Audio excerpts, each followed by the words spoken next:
Trust me when I say these are the best weapons to use after the Season 5 Reloaded update. I've already put over a dozen hours in-game testing these in sweaty lobbies and high kill games, and these are without a doubt my favorite weapons to use, and many of them are better than the standard that you are currently using and that many people assumed was the status quo of the static and the STG. Let's get into it. First and foremost, don't believe some of the hype that's going on around these new weapons, okay? I've seen some cool clips, but the spear and the torque are worthless. Do not bother unlocking them, okay? I have ran through and I benchmarked every single arrow type, and the default, the Ripper, the Blaze cannot get one-shot headshots. The explosive arrow, the Blast, can, but you're pulling back, shooting, making impact, waiting for an explosion.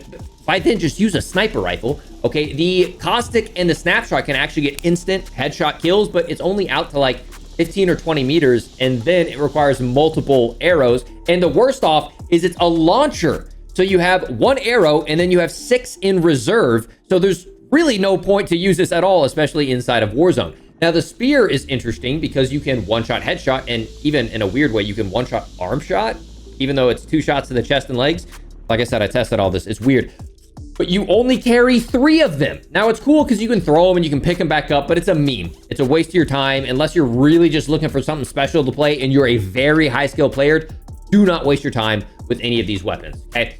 Moving over into the weapon changes that happen in for the more traditional weapons, I just want to point out, look how many times we see the word range. What are we doing here at Raven and Sledgehammer? Let's buff damage values, buff bullet velocities, change recoil plots, because that's what's actually going to make these guns usable. And there were a few that they did adjust, okay? And this is one of them, the Pulemyot 762. They increased the fire rate. They decreased the ADS, decreased the sprint to fire, and changed some of the multipliers. They changed the headshot multipliers on the static and also decreased the mid damage range. They also nerfed the STG pretty hard with the max damage range going from 36 to 32. The max is the close damage range, and that's going to affect the close range time to kill and the long range time to kill as well. And we're going to cover that in today's video. I'm going to give you the 5 best long range, the 5 best close range. So without further ado, let's get into the long range time to kill. But first, I want to thank the sponsor of today's video, and that is PrizePicks. They're America's #1 daily fantasy sports app with over 5 million users. And yes, as you'd expect, they have the traditional sports like the NFL, the MLB, NBA, boxing, but they also have esports. So whether it's Valorant, League of Legends, CSGO, or like I've been watching all year, Call of Duty League, you can simply pick a lineup of a person getting more kills or less kills, headshots or first bloods. It's super easy with PrizePicks. And I don't know traditional sports that well, but I know esports, and I've been following the Call of Duty League closely, building lineups for that all year long. But for now, I'm building a lineup projecting the long term of my hometown team. You guys know I'm Kansas City born and raised. We're looking at Patrick Mahomes and his new rookie wide receiver of Xavier Worthy, putting more. And then I'm also checking out the Miami Dolphins because I think Tua and Tyreek are going to be hot as well. So I'm saying more for them. That's a long power play to watch over the entire year, but I'm excited for it. If you guys are interested in learning more, head down to the link down in the pinned comment and the description. If you use code Isaac, you get a free $50 once you place your first $5 or more lineup. Huge thank you again to PrizePicks for sponsoring today's video. Okay, so here's the time to kill chart brought to you by True Game Data. This is all updated for the most recent season. But more importantly, I have tested and used all of these in-game for over a dozen hours in like the most sweaty update day lobbies. If you guys watched my stream last night, it was absurd how sweaty those lobbies were. But here's the baseline, right? The STG. This is what we have been using. This is what many people are still considering to be the best. But I think the Pulemyot is the best. I mean, look at the bar graph itself. This is combination TTK. So it's factoring in headshots, chest shots, leg shots, a little bit of all variables. And you will see there is a massive difference in damage at those longer ranges. On top of that, the Pulemyot has that 100-round mag, so you can just rain down so much damage. On top of that, it has LMG bullet penetration capabilities, especially with the ammo type we're going to talk about later, where LMGs tend to be able to shoot through walls, bushes, wood a lot easier than ARs. So in my opinion, the Pulemyot is just so much better for the average player. We also have the TAQ Eradicator, which I've been a huge fan of. It performs even better at long range. But a lot of people don't like how it kind of has that slowing fire rate. It's like, and it's still powerful, but they don't like how it kind of slows down on that time to kill. And I totally understand that the Pulemyot might be a little bit better for you.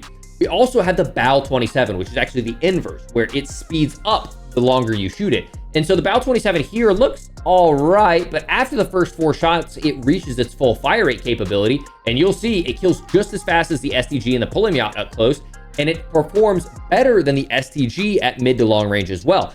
It's always been a little bit of a shaker, but since we got some new attachments, it's actually a little bit easier to use the Bow than it is in the past. Now, I have ran through all the other guns, okay? I've looked at your MPs, your BP50s. I've looked at a lot of people still gas up the MCW, and they're like, Isaac, the MCW got a buff. It's damage range of +6 meters, +6 meters, +5 meters.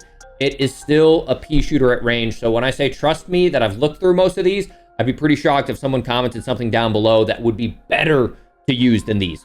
Yes, the Holger 556 is still great. The MTZ 556 is still great. The BP50 is still absolutely great. But I think those are more for aggressive players. The average player is really going to thrive with these, especially these 3, and maybe the Bow 27 as well. Let's get over into the close range. Once again, there weren't a lot of changes, so typically I do a long range video and a close range video. But if you appreciate the fact that I'm valuing your time and not just trying to, get 2 videos out of your attention and your time is valuable, right? Do me a favor, drop a like on this video and subscribe, because we've got a lot of amazing videos coming, including a settings video later this week, because they changed some settings in game, and it's about time for you guys to dial in your settings, and also some new drivers and some new suggestions as well. So make sure to subscribe and don't miss that out, because you guys know my settings videos really help you out in game. Okay, let's look at the baseline for the close range meta. We have the static and the superi. Okay, the superi, I mean, wow, like, don't get me wrong, great close range time to kill. It kills about 20 milliseconds faster than the static. Now keep in mind, the static does have a much better headshot multiplier, but dude, that damage range drop off is bad.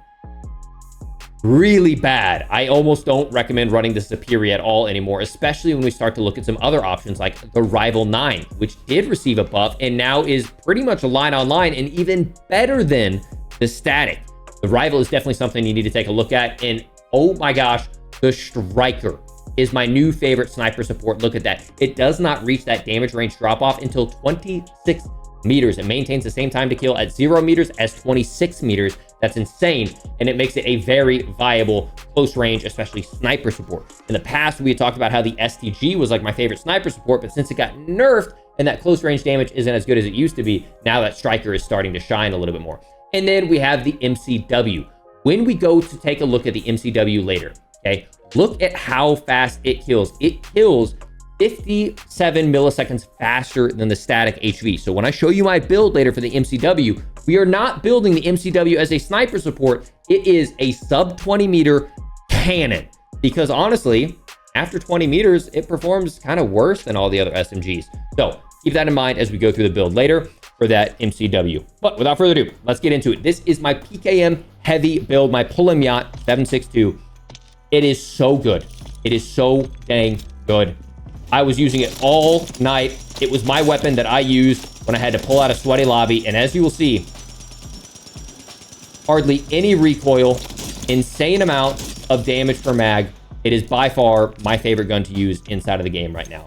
So we have the ST Heavy Pro Barrel. That's going to give us more damage range, bullet velocity, and recoil control. We have the Quartermaster Suppressor, which is so dang good when it comes to especially horizontal recoil control. The Bruin Heavy support, I probably would rock the Paracord grip if it existed, because it helps out so much with horizontal recoil control and firing aiming stability. But we got the Bruin Heavy support grip, the Jack Glassless, and then this one, I was rocking the high grain rounds for a long time, which helps out with damage range and bullet velocity, but I started rocking these mono rounds because it still brings my bullet velocity up to 980, which is really solid, but it increases my bullet penetration, allowing me with Combat Scout, or especially with all the specialists that's across the map, you can just rip through walls and get hit markers that you never would with any other gun, and it's really freaking toxic. Now, if you want to, you could get rid of that and throw on something like one of the like the wood stocks or something for less recoil and make it an ultra beam. But in my opinion, I like having higher bullet velocity. 912 is doable.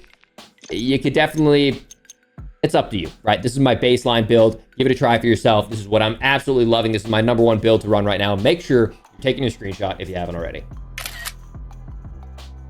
Moving on to the first close range weapon of the day, it is the static. Okay, this is the same build that I had from the previous season. We threw on the Guardian stock to help out with more with recoil control, and we also threw on the new Jack/Underbarrel because that jack slash underbarrel helps out with our tactical movement speed, which helps it to feel a little bit more like a superior, getting us up to 7.5 meters per second.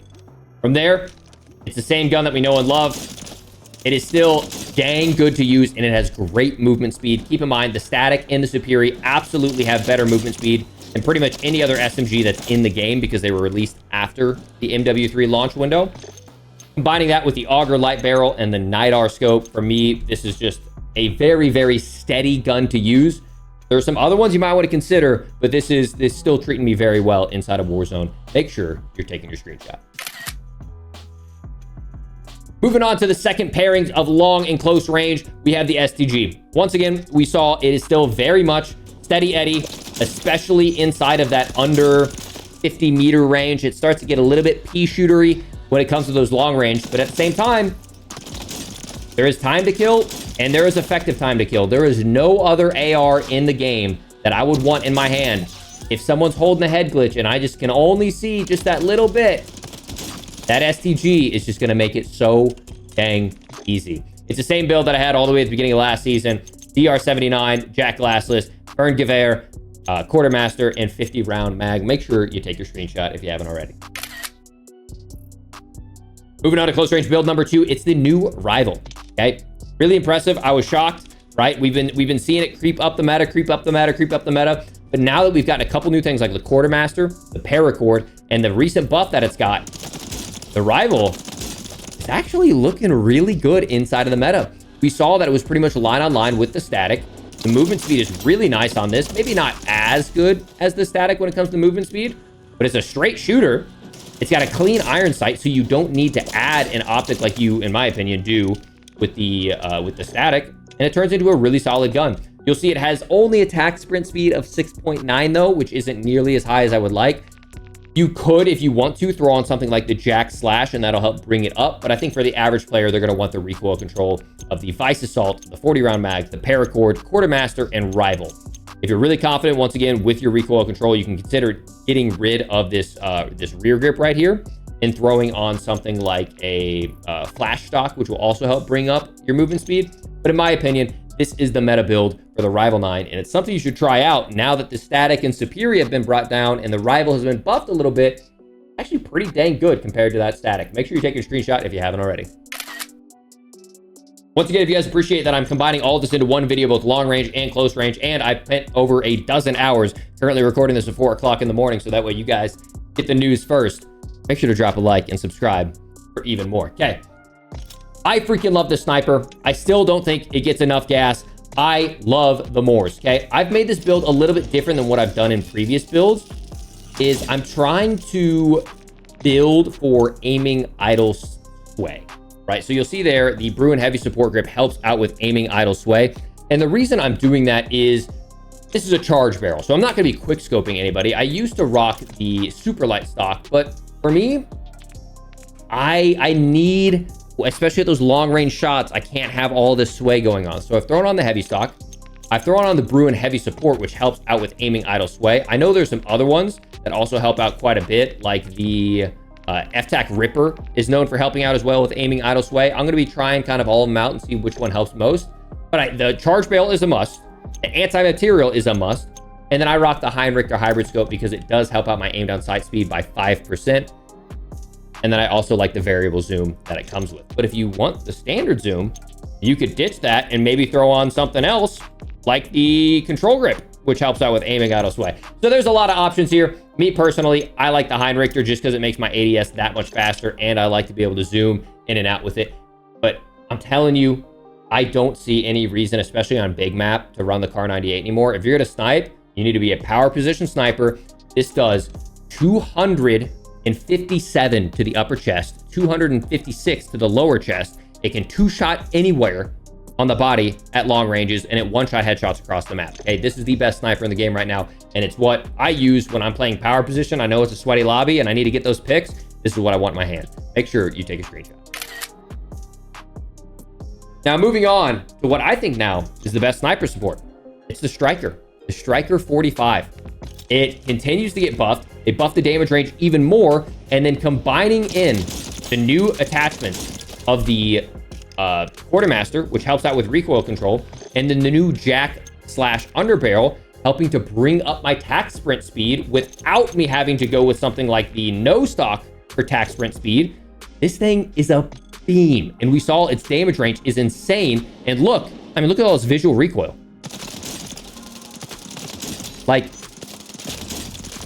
that is so easy to control, and in my opinion, just makes this the ultimate sniper support. And for many, this may become the ideal just AR, or I mean SMG in general. If you don't need that additional movement speed, let's say you're not a movement guy trying to move across the map that much, you could try the paracord, which will make this thing even more of the beam, because you saw it has a little bit of side-to-side shake. But keep in mind, right, we're not trying to build this thing out to be an assault rifle, even though it probably could be. This is still an SMG that we're hitting out buildings with, so I will opt for the Jack Slash to have that faster tactical sprint speed, but that is an option if you want, okay? From there, the Striker Recon Long Barrel, the 48 round, there is a 60 round option, but with the 45 ACP, I think it does enough damage per bullet that the 48 round is just enough. And then the Jack Glassless to help take away some of that horizontal shake, and especially since I'm using it more as a mid-range gun. If you're using it super close, you might consider the Nidar. I'm not a fan of the iron sight. Some people are, and if you want to rock that, you can, but I think most people might prefer an optic, and that's why I'm rocking the Jack Glassless. And it's a lot of fun to use. Okay, make sure you're taking your screenshot if you haven't already. Moving on to the fourth set of weapons, okay? We have the TAQ Eradicator. I'm telling you, still absolutely one of my favorite guns to use. I would consider this not to be an advanced player's gun, but a little bit more of a high-skill player's gun, because it has some of that horizontal shake. It has a little bit of a different fire rate. If you want to, in the past, we've talked about how we can throw on high velocity on this gun to bring it up to 1310 meters per second, which is insane. And it has a really clean iron sight as well, but it does have a little bit of a shake, okay? It's not going to be as straight shooting as the PKM or the STG, but that's balanced because it kills faster than both of those, okay? This is my option that I would suggest for a very aggressive player who really wants that high velocity. And if you want an optic, go ahead and ditch that. Throw on the Jack Glassless, which will also help out with your firing aiming stability to make that shot a little bit straighter as well. This is my more standard build for the TAQ Eradicator. Moving on to the gun that I would pair with it, or rather one of my favorite close range weapons. It did not make its way onto the TTK chart because True Game Data does not do shotgun TTKs, or I believe he's working on it, but he's still working out some bugs with it. This and the right hands is so good. I was running with Huskers earlier and he was using this. And just your ability to throw shoulders, keep in mind, just like sniper rifles don't apply damage to the bots in the firing range accurately, shotgun damage is not applied accurately to the bots as well, right? If I was using this inside of game, this would pretty much be a guarantee for me, like a 3-pump. Sometimes in the firing range, the bots get a little bit weird. So how I suggest running this is aiming down sight, pressing down on your D-pad, entering TAQ stance. And then I keep it in the pump mode and throw some shoulders. They did adjust in buff or fix the semi-auto mode, and now the semi-auto mode actually is very accurate as well. And as you can see, that tight spread is now actually very deadly to use. Just keep in mind, try it in game because the bots are really funny sometimes. This is my Reclaimer close range meta build. It is the no stock Iron Brand, Bryson Choke, Ruin Bastion, and the Haste Rip Tape, all helping to bring together that TAQ stance spread choke that you saw there. Really tight, very viable, even out to mid ranges of 10 meters, especially when you're throwing shoulders. More of a high skill player's gun, but I like shotgun metas. You guys should try it out. Make sure you take a screenshot. Moving on to the last two, ladies and gentlemen. If you appreciate the video and you want to catch some of this gameplay live, catch me using all these, make sure to click the link in the description and join me live over on Twitch. We're going to be doing a lot more live streams heading into Black Ops 6 on the main channel here on IceManIsaac. We've really been doing a lot of content planning, hiring multiple editors, building up a team of artists, and the production heading into Black Ops 6 is going to blow your mind. I'm thrilled with the progress that we've made over the years as I exited the Air Force. And then I kind of got a little burnout and was just kind of recouping. And then I had my first son in January. And now it's like, okay, I'm regained from the burnout from all the time that I grinded with the Air Force and content. My son is healthy and happy. He's like 7 months old. He's the most amazing thing in the world to me, along with my wife. And now I'm more like creatively inspired and energized than ever before. And Black Ops 6 is it's just going to be so good. It's just going to be so good. So get ready for more videos, content, and streams than ever before. And get ready for Loadouts number 5. Okay. Moving over, we talked about the BAL. Once again, it's a little bit of a sleeper weapon, but I think you all should give it a try, especially with this build. The recoil is now controllable thanks to some recoil mitigation that they did both in a previous update and the addition of the Quartermaster suppressor. What I suggest that a lot of people don't is use high velocity. For some reason on this gun, unlike any other AR, high velocity gives you plus 30%. That is unbelievable. That is more beneficial than any barrel, plus 8%, plus 11%. Use the high velocity rounds. We got a 60 round mag, jack glassless. The Ardent stock helps out loads when it comes to that recoil control. And as you saw, the BAL, especially if you're a small map player, oh my goodness. Even, I don't know if I would suggest using this as a sniper support because that striker is so dang good. But for an aggressive small map player or someone pushing the pace, even on Urzikstan, this can be an amazing weapon for you. So make sure you take a screenshot of the BAL 27 if you haven't already. And then finally, the last close range weapon of the day is the MCW. But once again, this is not our sniper support. The Striker 45 is our sniper support. This is built to be in your face as fast as possible, taking advantage of that sub 20 meter time to kill. As you can see, even though it's an SMG or an AR technically, very mobile, very fast. I've went ahead and opted for an optic because the build that we have, as you can see, I'm moving and grooving pretty fast, is built to be a in-your-face, inside of a building type of gun. And yeah, I'm actually really, really enjoying this. This will shock a lot of your opponents who are running up with strikers and statics and superis, and then all of a sudden you clothesline them with this. We have the rapid strike grip. Okay, that helps out loads, minus 28% with our sprint to fire. We have the 40 round mag, the DR6 hand stop, the jack glassless, and the jack Raven kit obviously is what makes this a conversion kit, which all brings it to a 225 millisecond ADS, a 127 millisecond sprint to fire. You could, if you wanted to, ditch the optic and go for something like high grain. I'm not someone, I don't like using lasers in close range scenarios. I think it gives away your position too much, so I wouldn't recommend doing that. There aren't really too many options on the muzzle side that I would suggest either, because they would slow down your ADS. So if you're gonna ditch the jack glassless, unfortunately all these stocks slow you down as well. You could consider, there's a silent shot barrel that helps, but it also hurts your bullet velocity, bringing it down to 380. You don't want to do that to yourself. So you might consider, only other option, if you're a really advanced player and you like the iron sight, maybe consider ditching the glassless and going for something like the blackout high grain rounds to help bring up that damage range and bullet velocity. But right now, this is what I'm liking. This is what I'm rocking with for the MCW aggro SMG. Make sure you're taking your screenshot.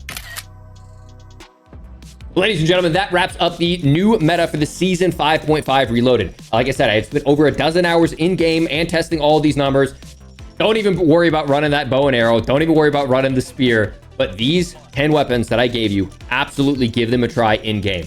I've ran my numbers against all the other things. There's some other ones that are outside of the meta that you could use, and I could waste your time on in a video, but at the end of the day, like, I don't want to do that, okay? I want to give you weapons that I would pull out in a game and feel comfortable winning with against sweaty players, and that's how I feel about these 10 loadouts, okay? Hope you guys enjoy this. Hope you appreciate that insight. Make sure to drop a like if you did. Make sure to follow me over on Twitch to catch some of this action live. And a huge shout out again to PrizePicks for sponsoring today's video. If you're interested, you can check out the link down in the pinned comment and the description. Hope you guys enjoyed, and I will see you all on the next one. Peace.